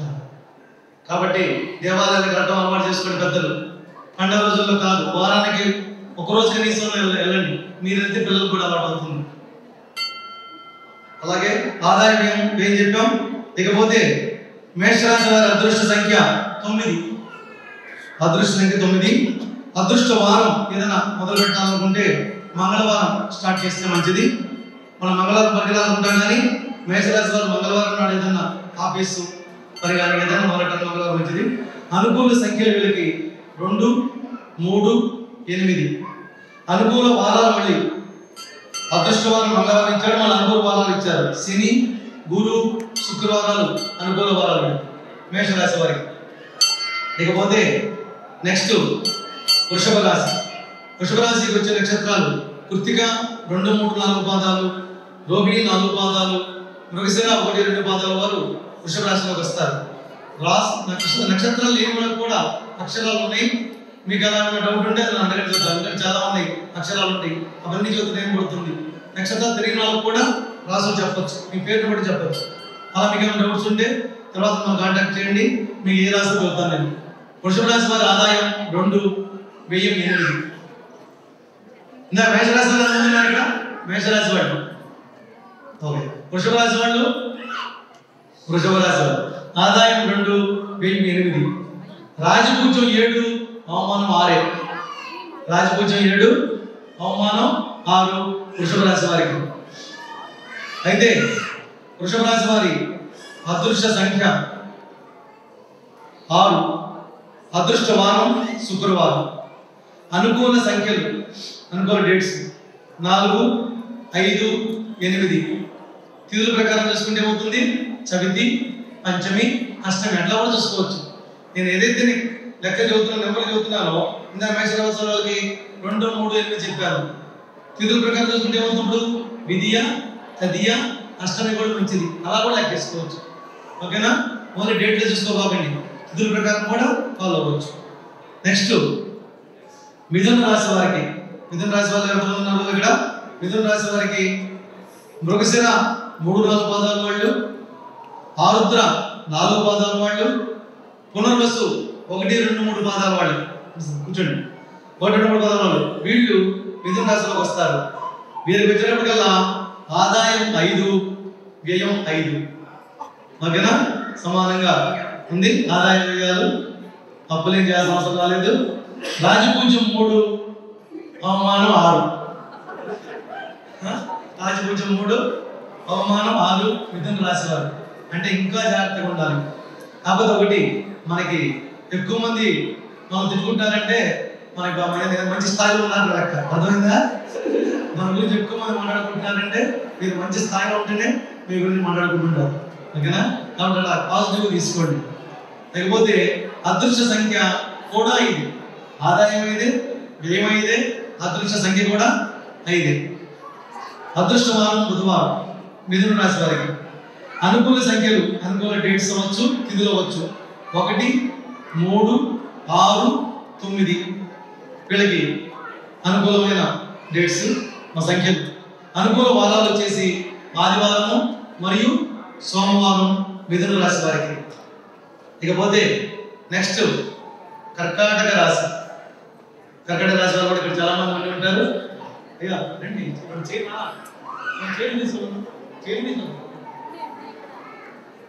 కర్కాటక రాశి వారి నక్షత్రాలు వచ్చేసేసి పునర్వసు 4వ పాదం పుష్యమి నక్షత్రం వాళ్ళకి 4 పాదాలు ఆశ్లేష నక్షత్రం వారు 4 పాదాల వాళ్ళు ఈ కర్కాటక రాశిలో వస్తారు. ఈ కర్కాటక రాశి వారికి ఈసారి ఆదాయం 14 వ్యయం 2 మాత్రమే. ఆదాయం 14 కర్కాటక రాశిలో ఉన్నారు. కర్కాటక రాశి చదువుతుంది ఓకే. దయచేసి మీకు వచ్చిన 14లో ఒక 2 చొప్పున దేవాలయానికి ఇస్తుండండి. ఎవరైనా అది కష్టంగా ఉంటుంది ప్లీజ్ ఓకేనా. దయచేసి అన్నదానానికి పోల్ కవర్స్ సపోర్ట్ చేయండి. రాజపూజ్యం 6 అవమానం 6 ఓకేనా సమానంగా ఉన్నాయి. ఆ అవమానం కూడా లేకుండా ఉండాలంటే మనం ఇంకొంచెం జాగ్రత్తగా ప్రవర్తించాలి. అలాగే కర్కాటక రాశి వారికి అదృష్ట సంఖ్య వచ్చేసి 2 అదృష్ట వారం వచ్చి సోమవారం. వీరికి అనుకూల నెంబర్లు డేట్స్ 1, 3, 6, 8, 9 ఇవి అనుకూల సంఖ్యలు. ఇందాక చెప్పా కదా తిథులు కూడా అట్లా లెక్కించుకోండి. పాడ్యమి తదియ షష్ఠి అష్టమి నవమి అట్లా. అనుకూల వారాలు ఆదివారము గురువారము శుక్రవారము మంగళవారం ఇలా చాలా అవకాశాలు ఉన్నాయి కర్కాటక రాశి వారికి. అయితే సింహరాశి నెక్స్ట్ సింహరాశి వారు ఉన్నారు ఇక్కడ. సింహరాశి సింహరాశిలో వచ్చే నక్షత్రాలు మఖా నక్షత్రం 4వ పాదం పుబ్బా నక్షత్రం 4 పాదాలు. పుబ్బా అంటే పూర్వ ఫల్గుని అని కూడా అంటారు. పూర్వ ఫల్గుని నక్షత్రం 4 పాదాలు. ఉత్తర నక్షత్రం 1వ పాదం. ఈ నక్షత్రాల వాళ్ళు సింహరాశిలోకి వస్తారు. అలాగే వీరి ఆదాయం వచ్చేసి 2 వ్యయం వచ్చేసి 14. దానికి రివర్స్ ఆదాయం 2 వ్యయం 14 అంటే ఏదో పెద్ద పెద్ద వ్యాపారాలు చేయబోతున్నారు మీరు ఇళ్ళన్నా కట్టబోతున్నారు. ఎందుకంటే ఇల్లు కడితే లోన్ తీసుకుంటారు అది మరి వ్యయం కింద కనిపిస్తుంది కదా అంటే ఇల్లు కొంటారు మీరందరూ. సింహరాశి వాళ్ళు ఇల్లు కారు కొంటే లోన్ ప్రకారం తీసుకుంటారు అమెరికాలో కదా. లోన్ లేకుండా మనం కారు తీసుకుంటాం అది వ్యయం ఏమిటి వ్యయం కింద చూపిస్తారు. అది అర్థమైందా. అందుకని అలా పాజిటివ్ తీసుకోండి. అంటే మీరు చేయబోతున్నారు పెద్ద బిజినెస్ అది చేయబోతున్నారు సింహరాశి వాళ్ళు. అలాగే రాజపూజ్యం 2 అవమానం కూడా 2 తక్కువలో ఉంది. రాజపూజ్యం 2 అవమానం 2. రాజపూజ్యం పెంచుకోవాలి. రాజపూజ్యం పెంచుకోవాలంటే ఇందాక చెప్పిన పద్ధతి. అక్కడ మాట్లాడుతున్నారు దయచేసి మీరు మాట్లాడుతుంటే నేను ఆపేస్తాను. అదృష్ట సంఖ్య వచ్చేసి 1 నెంబర్ 1 సింహరాశి వారికి అదృష్ట సంఖ్య 1. అదృష్ట వారం ఆదివారం. ఈ సెలవు రోజు వచ్చింది ఆదివారం. అనుకూల సంఖ్యలు 2, 4, 5, 6, 9. విధియ, చతుర్థి, పంచమి, షష్ఠి, నవమి. అనుకూల వారాలు శుక్రవారం, బుధవారం, మంగళవారం. సింహరాశి వారికి ఇలా బాగుంది. ఇకపోతే కన్యా రాశి వారికి కూడా ఆదాయం 5, వ్యయం కూడా 5. కన్యా రాశి వారు నక్షత్రాలు చెప్పలేదు అనుకుంటున్నాను. కన్యా రాశి వారికి వచ్చే నక్షత్రాలు ఉత్తర నక్షత్రం 2, 3, 4 పాదాలు, దాన్ని కూడా ఉత్తర ఫల్గుని నక్షత్రం అంటాం మనం. హస్త నక్షత్రం 4 పాదాలు, చిత్తా నక్షత్రం వారు 1, 2 పాదాల వాళ్ళు కన్యా రాశిలోకి వస్తారు. కన్యా రాశి ఆదాయం 5, వ్యయం 5. రాజపూజ్యం 2, అవమానం కూడా 2 ఉంది. 2 సమానంగా ఉన్నాయి. ఆదాయ వ్యయాలు కూడా సమానంగా ఉన్నాయి. ఇకపోతే ఈ కన్యా రాశి వారి అదృష్ట సంఖ్య వచ్చేసేసి 5. అదృష్ట వారం వచ్చి బుధవారం. అనుకూల సంఖ్యలు వచ్చేసేసి 1, 3, 6, 8. పాడ్యమి, తదియ, షష్ఠి, అష్టమి. అనుకూల వారాలు సోమవారం, గురువారం, శుక్రవారం కన్యా రాశి వారికి. నెక్స్ట్ తులారాశి. తులారాశిలో చాలా మంది ఉంటారు ఇక్కడ. తులారాశి నక్షత్రాలు వచ్చేసేసి చిత్త నక్షత్రం 3, 4 పాదాలు, స్వాతి నక్షత్రం వాళ్ళు 4 పాదాలు, విశాఖ నక్షత్రం వాళ్ళు 1, 2, 3 పాదాల వాళ్ళు తులారాశిలోకి వస్తారు. వీరికి ఆదాయం 2, వ్యయం 8. వీళ్ళు కూడా ఏదో మంచి కార్యక్రమం చేయబోతున్నారు. ఆదాయం 2, వ్యయం 8. లేదా ఇండియాలో ఉన్న ల్యాండ్స్ కొంటున్నారేమో, ప్రభుత్వాలు మారిపోతున్నాయి కాబట్టి. ఓకే వచ్చి ఇది జరుగుతుంది. తులారాశి వాళ్ళు ఆదాయం 2, వ్యయం 8. రాజపూజ్యం 1, అవమానం 5. చాలా జాగ్రత్తగా ఉండే ఈ ఒక్క విషయంలో. ఆదాయం లేకపోయినా పర్లేదు కానీ అవమానం ఎక్కువ ఉండకూడదు కాబట్టి తులారాశి వాళ్ళు చాలా చాలా జాగ్రత్తగా నడుచుకోవాలి. అవమానం 5. అదృష్ట సంఖ్య వచ్చేసేసి 6. అదృష్ట వారం వచ్చి శుక్రవారం. అనుకూల సంఖ్యలు వచ్చేసేసి 1, 4, 5, 8. పాడ్యమి, చతుర్థి, పంచమి, అష్టమి. అనుకూల వారాలు వచ్చేసి ఆదివారము, సోమవారము, శనివారం. అది తులారాశి గురించి. తమ్ముడు తులారాశి. తులారాశి వాళ్ళు చాలా మంది ఉన్నారు. వృశ్చిక రాశి చాలా బ్రహ్మాండ అనుకుంటున్నాం. ఇది మనం తెలియకుండా. వృశ్చిక రాశి వాళ్ళు వచ్చేసేసి విశాఖ 4 పాదాల వాళ్ళు, అనురాధ 4 పాదాల వాళ్ళు, జ్యేష్ఠ 4 పాదాల వాళ్ళు వృశ్చిక రాశిలోకి వస్తారు. వీరి ఆదాయం వ్యయాలు ఆదాయం 8, వ్యయం 14. ఆదాయం 8, వ్యయం 14. రాజపూజ్యం 4, అవమానం 5. ఒక్కటి ఎక్కువ ఉంది. అంటే నేను చెప్పే కదా, అన్ని రాసుల వాళ్ళు ఈసారి చాలా కేర్ఫుల్గా ఉండాల్సిందే. దాంట్లో ఎటువంటి ఇది లేదు. మన కారణంగా తమ్ముడు పోలీస్ కారు వస్తుంటే ఎంత కంట్రోల్ వెళ్తాం మనం. పోలీసు లేకపోతే మన ఇష్ట రాజ్యం. వాడు ఎక్కడ లైట్లు వేస్తాడా అని చెప్పి 25 ఉంటే స్పీడ్ 25 వెళ్తాం, 55 ఉంటే 55 వెళ్తాం కదా. అలా ఉండాలి. ఈ సంవత్సరం అంతా కూడా అంత జాగ్రత్తగా ప్రవర్తించాలి. ఇక వృశ్చిక రాశి వారి అదృష్ట సంఖ్య వచ్చి 9. అదృష్ట వారం వచ్చి మంగళవారం. అనుకూల సంఖ్యలు 1, 2, 3, 7, 8. పాడ్యమి, విధియ, తదియ, సప్తమి, అష్టమి. అనుకూల వారాలు వచ్చి ఆదివారము, సోమవారము, గురువారము. వృశ్చిక రాశి వారికి అనుకూల వారాలు. నెక్స్ట్ వచ్చేసి ధనురాశి. ధనురాశిలో ఉండే నక్షత్రాలు మూల నక్షత్రం 4 పాదాలు, పూర్వాషాఢ నక్షత్రం 4 పాదాలు, ఉత్తరాషాఢ నక్షత్రం 1వ పాదం వాడు ధనురాశిలోకి వస్తారు. వీరి ఆదాయం వ్యయాలు ఆదాయం 11, వ్యయం 5. చాలా బాగుంది ఆదాయ వ్యయాలు. అలా అని చెప్పి ఎలా పడతారో ఉండకూడదు. ఇప్పుడు ఎమ్మడే ఇచ్చారు. వీళ్ళకి రాజపూజ్యం బాగుంది. రాజపూజ్యం 7, అవమానం 1. ధనురాశి వాళ్ళు ఎవరు అదృష్టవంతులు. రాజపూజ్యం బాగుంటే అని బాగున్నట్టు. రాజపూజ్యం 7 ఉంది, అవమానం 1 మాత్రమే ఉంది. ఆ 1 కూడా లేకుండా చేసుకోవాలనుకుంటే ఇందాక నేను చెప్పిన పద్ధతి. అదృష్ట సంఖ్యగా 3 వీళ్ళకి. అదృష్ట వారం వచ్చి గురువారం. అనుకూల సంఖ్యలు వచ్చి 2, 5, 7, 9. అనుకూల వారాలు వచ్చి ఆదివారం, బుధవారం వీళ్ళకి అనుకూల వారాలు. ఇది ధనురాశి. నెక్స్ట్ వచ్చేసి మకర రాశి. మకర రాశి వారి నక్షత్రాలు ఉత్తరాషాఢ నక్షత్రం 2, 3, 4 పాదాల వాళ్ళు, శ్రవణ నక్షత్రం 4 పాదాల వాళ్ళు, ధనిష్ట నక్షత్రం 1, 2 పాదాల వాళ్ళు ఈ మకర రాశిలోకి వస్తారు. వీళ్ళ ఆదాయ వ్యయాలు 2 బాగున్నాయి. అంటే ఆదాయం 14, వ్యయం కూడా 14. బాగా సంపాదించారు, బాగా ఖర్చు పెడతారు. జాగ్రత్తగా ఉంటే దాచుకోవచ్చు. రాజపూజ్యం 3, అవమానం 1. వీళ్ళ రాజపూజ్యం కూడా బాగుంది మకర రాశి వారికి. వీరి అదృష్ట సంఖ్య వచ్చేసేసి 8. వీరి అదృష్ట వారం వచ్చి శనివారం. అనుకూల సంఖ్యలు వచ్చేసేసి 3, 4, 6, 9. తదియ, చవితి, షష్ఠి, నవమి. అనుకూల వారాలు వచ్చి సోమవారం, మంగళవారం, శుక్రవారం. ఇక నెక్స్ట్ పోతే కుంభరాశి.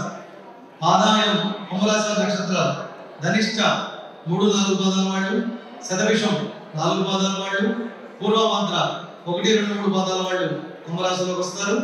ఆదాయం 14 వీళ్ళకి కూడా, వ్యయం కూడా 14. మకర రాశి, కుంభరాశి ఆదాయ వ్యయాలు సమానంగా ఉన్నాయి. కాకపోతే రాజపూజ్యాలు ఇంకా రాజపూజ్యం బాగుంది కుంభరాశి వాళ్ళకి. రాజపూజ్యం 6, అవమానం 1. రాజపూజ్యం 6, అవమానం 1 మాత్రమే. అలా అని చెప్పి ఎలా పడతారు అనుకోకండి, జాగ్రత్తగా ఉండండి. అదృష్ట సంఖ్య వచ్చి 8. అదృష్ట వారం వచ్చి శనివారం. అనుకూల సంఖ్యలు వచ్చేసేసి 1, 3, 4, 6, 9. ఏం చెప్పాను నేను? మకర రాశి చెప్పాను, కుంభరాశి చెప్తున్నాను. కుంభరాశి సారీ, కుంభరాశి వారి అదృష్ట సంఖ్య 8, అదృష్ట వారం శనివారం. అనుకూల సంఖ్య చెప్పాను కదా, తిథులు పాఠ్యమి, తదియ, చవితి, షష్ఠి, నవమి. అనుకూల వారాలు మంగళవారం మరియు శుక్రవారం. ఇక మిగిలింది లాస్ట్ మీనరాశి. మీనరాశి వారి నక్షత్రాలు పూర్వభద్ర 4వ పాదం, ఉత్తరాభద్ర 4 పాదాలు, రేవతి 4 పాదాలు. దీంతో 27 నక్షత్రాలు పూర్తయిపోయినాయి. 108 పాదాలు పూర్తయిపోయినాయి. వీరి ఆదాయం వచ్చేసేసి 11, వ్యయం 5. మీనరాశి వారికి ఆదాయం 11, వ్యయం 5. రాజపూజ్యం 2, అవమానం 4. మీనరాశి వారు కూడా ఎంతో జాగ్రత్తగా వ్యవహరించాలి. అదృష్ట సంఖ్య వచ్చి 3, అదృష్ట వారం వచ్చి గురువారం. వీళ్ళకి అనుకూల సంఖ్యలు 2, 5, 8, 9. విధియ, పంచమి, అష్టమి, నవమి. అనుకూల వారాలు వచ్చేసేసి సోమవారం, బుధవారం, మంగళవారం ఈ మీనరాశి వారికి చెప్పబడి ఉంది. ఇది ఆదాయ వ్యయాల గురించి, అలాగే రాజపూజ అవమానాల గురించి తెలుసుకున్నాం. కందాయ పదాలు చెప్పుకుంటే మనకి ఈ రోజుకి పంచాంగం సంబంధించిన ముఖ్య విషయాలు చెప్పుకున్నట్టు లెక్క. ఇక దేశకాల విషయాలు అవన్నీ చెప్పుకునే కొద్ది చాలా ఉన్నాయి. అవన్నీ చెప్పట్లేదు ఇప్పుడు. కందాయ విషయాలు చెప్పేసేసి పూర్తిగా అందరు ఇప్పుడు చెప్పే విషయం చదువుతున్నాం, అందరూ మంచిగా ఉండాలని. అలా మీకు పర్సనల్గా మీకు తెలుసుకోవాలనుకుంటే తప్పకుండా ఏ రోజైనా అపాయింట్మెంట్ తీసుకుని మీరు వస్తే తప్పకుండా మీకు తెలియజేస్తాం. నక్షత్రాల ప్రకారం కందాయ పదాలు చూసుకోవాలి. 3 సంవత్సరాల్లో 4 భాగాలు చేసుకోవాలి. అర్థమైందా? మాసాల ప్రకారం చైత్రం, వైశాఖం, జ్యేష్టం, ఆషాఢం ఫస్ట్. అది రెండవది వచ్చేసిన తర్వాత మిగిలిన 4 మాసాలు ఆషాఢం, శ్రావణం, భాద్రపదం, ఆశ్వీజం, ఇట్లా కార్తీకం, మార్గశిరం, పుష్యం, మాఘం 4 భాగాలు చేసుకుంటే 4 మాసాల్లో 0 నక్షత్రం యొక్క 0 బేస్ సంఖ్య, సరి సంఖ్య 3 ఉంటాయి నెంబర్ల ప్రకారం. 3 సంఖ్యలు కలుపుగా బేస్ సంఖ్య ధనలాభాన్ని, సమసంఖ్య సంబలాన్ని, సూర్య సంఖ్య సూర్యబలాన్ని ఇస్తాయి. మొదటి 0 ఉంటే కనుక రోగ భయం, మధ్య 0 మనోభీతి, చివరి 0 ఉంటే హాని సూచిస్తుంది. ఒక్కొక్క సంఖ్యను 4 మాసాలుగా గుర్తించగలను. అలా చెప్పుకుంటూ వెళ్ళిపోతున్నాను. మీకు అర్థమైతే సరే, అర్థం కాదు మళ్ళీ ఎక్స్ప్లెయిన్ చేసిన తర్వాత. అశ్విని నక్షత్రం వాళ్ళది 0, 2, 1. అర్థమైంది అనుకుంటా. 4 మాసాలు 4 మాసాలు 4 మాసాలు. భరణి నక్షత్రం 3 0 3 వీళ్ళకి మధ్య 0 ఉంది. అశ్విని నక్షత్రం వాళ్ళకి మొదటి 0 ఉంది. కృత్తిక నక్షత్రం 6 1 0. రోహిణి నక్షత్రం వాళ్ళకి 0 లేదు అసలు. 1 2 2. మృగశిర నక్షత్రం వాళ్ళకి 4 0 4. ఆరుద్ర నక్షత్రం వాళ్ళకి 7 1 1. పునర్వసు నక్షత్రం వాళ్ళకి 2 2 3. పుష్యమి నక్షత్రం వాళ్ళకి 5 0 0. ఆశ్లేష నక్షత్రం వాళ్ళకి 0 1 2. మఖా నక్షత్రం వాళ్ళకి 3 2 4. ఉప నక్షత్రం వాళ్ళకి 6 0 1. ఉత్తర నక్షత్రం వాళ్ళకి 1 1 3. హస్త నక్షత్రం వాళ్ళకి 4 2 0. చిత్త నక్షత్రం వాళ్ళకి 7 0 2. స్వాతి నక్షత్రం వాళ్ళకి 0 లేవు 2 1 4. విశాఖ నక్షత్రం వాళ్ళకి 0 లేవు 5 2 1. అనురాధ నక్షత్రం వాళ్ళకి 0 0 3. జ్యేష్ఠ నక్షత్రం వాళ్ళకి 3 1 0. మూల నక్షత్రం వాళ్ళకి 6 2 2. పూర్వాషాఢ నక్షత్రం వాళ్ళకి 1 0 4. ఉత్తరాషాఢ నక్షత్రం వాళ్ళకి 4 1 1. శ్రవణ నక్షత్రం వాళ్ళకి 7 2 3. ధనిష్ట నక్షత్రం వాళ్ళకి 2 0 0. శతభిష నక్షత్రం వాళ్ళకి 5 1 2. ఉత్తర పూర్వభద్ర నక్షత్రం వాళ్ళకి 0 2 4. ఉత్తరభద్ర నక్షత్రం వాళ్ళకి 3 0 4. రేవతి నక్షత్రం వాళ్ళకి 6 1 3. దీన్ని కందాయ ఫలాలు అంటారు. ఈ కందాయ ఫలాల ప్రకారం మనం చూసుకోవచ్చు. నేను ఎప్పుడు చెప్పినా ఒకటి చెబుతాను. ఆదాయ వ్యయాల గురించి చూసుకోవాలి, సంతోషపడాలి, చేసుకోవాలి. కానీ ఏది భయపడకూడదు. భయపడకూడదు అంటే భయపడకుండా ఉండాలి అంటే మనం కొంచెం జాగ్రత్తగా ఉండాలి. మనం ఇంటికి ఈసారి ఊరలో చూసుకుంటే చోర భయం బాగా ఉంది. ఆల్రెడీ మనం అనుభవిస్తున్నాం. అమెరికాలో కార్లు ఏంటి, బంగారం ఏంటి, చోర భయం ఇంకా ఎక్కువ అవుతుంది. చాలా జాగ్రత్తగా ఉండాలి. ఎక్కడైనా ఇండియాలో అయినా ఈ సంవత్సరాన్ని బట్టి క్రోధి అంటే సంవత్సరానికి అగ్ని, అలాగే ఇందాక చెప్పారు కదా రాజు కుజుడు, రెండు అగ్నులే. కాబట్టి కోపం తెప్పించకూడదు, కోపం తెచ్చుకోకూడదు. ఎదురు తెప్పిస్తాడు, మనం మటుకు కంట్రోల్ ఉండాలి. ఇది మటుకు ఇవాళ కూడా చూడటం కాదు. ప్రతిరోజు మీరు లేవగానే ఫస్ట్ దండం పెట్టుకొని ఈ రోజు నన్ను కోపం తెప్పించినా నేను తెచ్చుకోను, నేను ఇంకోటి తెప్పించను అని చెప్పి అనుకోవాలి. అర్థమైందా? ఈ విషయంలో మనం చాలా పెద్దవాళ్ళు పాటిస్తుంటే పిల్లలు పాటిస్తారు. పిల్లల కోపం తెప్పించినా మనం ఇసుకోవద్దు, అరవద్దు. అలాగే పెద్దవాళ్ళని, అమ్మా నాన్నల్ని జాగ్రత్త చూసుకోండి. మన ధర్మం ఏదైందో దాన్ని పాటించండి. నేను నా అమ్మ రిక్వెస్ట్ ఏంటంటే దేవాలయాలు కట్టేది మా కోసం కాదు, నెక్స్ట్ జనరేషన్కి ఫాలో అవ్వాలి. మన సనాతనంతో ఇటు పోకుండా ఉండాలనే ఉద్దేశంతోనే ఎంత ఇబ్బంది అయినా దేవాలయాన్ని నడిపిస్తున్నప్పుడు మీరు చేయాల్సిందల్లా వారంలో ఎప్పుడు పండగలకు కాకుండా వారంలో ఒకరోజు కంపకుండా ఆదివారం, సోమవారం, మంగళవారం 2-3 గంటలు వెళ్ళి అవకాశం ఉంటే సేవ చేసి, అవకాశంలో కనీసం దర్శనమే చేసుకుని ఒక్క అభిషేకంలోనో ఒక పూజలోనో పాల్గొని వెళ్ళండి. సంకల్పం చేసుకోండి, రిజర్వేషన్ తీసుకోండి. ఏమంటారు? అది తీసుకోండి. ఏంటి? కోపం తెచ్చుకోము. ఈ సంవత్సరం ప్రతి వారం దేవాలయానికి వెళ్తాము. నాకున్న బ్యాడ్ హ్యాబిట్ ఒకటి ఈ సంవత్సరం మానేస్తాను. ఎందుకంటే సంవత్సరం బాగుండలేదు కాబట్టి కనీసం నేను ఒక బ్యాడ్ హ్యాబిట్ వదిలేస్తే 4వ మార్పు వస్తుందని అనుకోండి. ప్రతి ఒక్కరికి ఏదో ఒకటి ఉంటుంది. బ్యాడ్ హ్యాబిట్స్ అంటే ఏదో ఒకటి ఒకటి మానేస్తాం సంకల్పించి దేవాలయం ఉన్నారు మీరు అనుకోండి. ఈ రోజు అనుకోండి, తప్పకుండా అనుకోండి. కాబట్టి ఇక ఎవరెవరు ప్రభుత్వాలు వస్తాయి, ఎవరెవరు ఉంటారు, ఇవన్నీ ఎవరున్నా మన జీవితం అనుకుంటారు. మన నడవడిగా మనం తప్పదు. మన పిల్లలను మనం చూసుకోవాలి, మన ఫ్యామిలీని మనం చూసుకోవాలి, మన ధర్మం మనం పాటించాలి, ఇది పాటించాలి. కాబట్టి అందరికీ మరొకసారి హంబుల్ రిక్వెస్ట్, మీరందరూ మంచివాళ్ళు, మీరందరికీ మంచి జరుగుతుంది. తప్పకుండా ఆ అమ్మ అనుగ్రహం ప్రతి ఒక్కరి మీద తప్పకుండా ఉంటుంది. ఎప్పుడైతే బాగుండదు అనుకుంటాం అప్పుడే మనం చాలా జాగ్రత్తగా ఉంటాం. కాబట్టి మీరందరూ బాగుంటారు, మీరందరికీ మంచి జరుగుతుంది. అలాగే ఈరోజు చాలా మంది దేవాలయానికి వచ్చి వెళ్ళారు. మహాశివరాత్రి నాడు మీకు తెలుసు, మేము 5,000 మంది వస్తారు అనుకుంటే సుమారు 10,000 మంది దాకా వచ్చారు. ఫస్ట్ టైం మన దేవాలయం 10,000 మంది వచ్చినా కూడా మా వాలంటీర్స్ ఎంత చక్కగా చేశారంటే వచ్చిన 10,000 మందితో పాల్గొచ్చాం. శివుడికి వచ్చిన 10,000 మందికి ప్రసాద బాక్స్ ఇచ్చాం. వచ్చిన 10,000 మంది దర్శనం చేసుకున్నారు. అలాగే ఈరోజు కూడా వచ్చిన ప్రతి ఒక్కరికి ఉగాది ప్రసాదం. ఎందుకంటే గురుగారు సంపేశ్వర గారు చెప్పారు, పచ్చడి అనంతో ఇప్పి.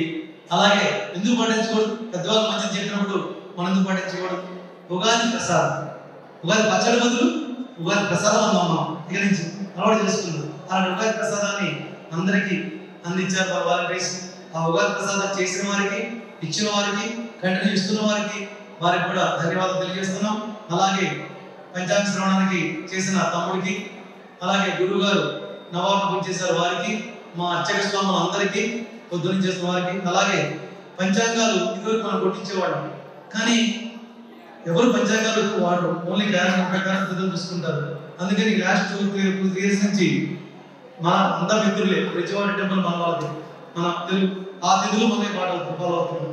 దాంట్లో మా మిత్రులు హరికృష్ణాచార్యులు గారు రాత్రి లాస్ట్ మినిట్లో నేను పంచాంగాలు కావాలంటే అప్పటికప్పుడు పొద్దున్నే పంపించారు. హరికృష్ణాచార్యులు గారు కూడా ధన్యవాదాలు తెలియజేస్తున్నాను. శతాయుః వజ్రదేహాయ సర్వ సంపత్ కరాయ చ సర్వారిష్ట వినాశాయ నింబకం దళభక్షణం. ఈ పంచాంగం విన్నా, ఈ మంత్రం అన్నా, ఉగాది ప్రసాదం వేద ప్రసాదం తీసుకున్న వచ్చేది ఏమిటిగా అంటే మన ఆయుష్ 100 ఏళ్ళు బతుకుతాం. ఈ 100 ఏళ్ళు బతకడం అంటే రోగం వచ్చో నొప్పి వచ్చో కాకుండా వజ్రదేహం అంటే పటిష్టమైనటువంటి ఆరోగ్యంతో కాయక బలంతో జీవిస్తాం.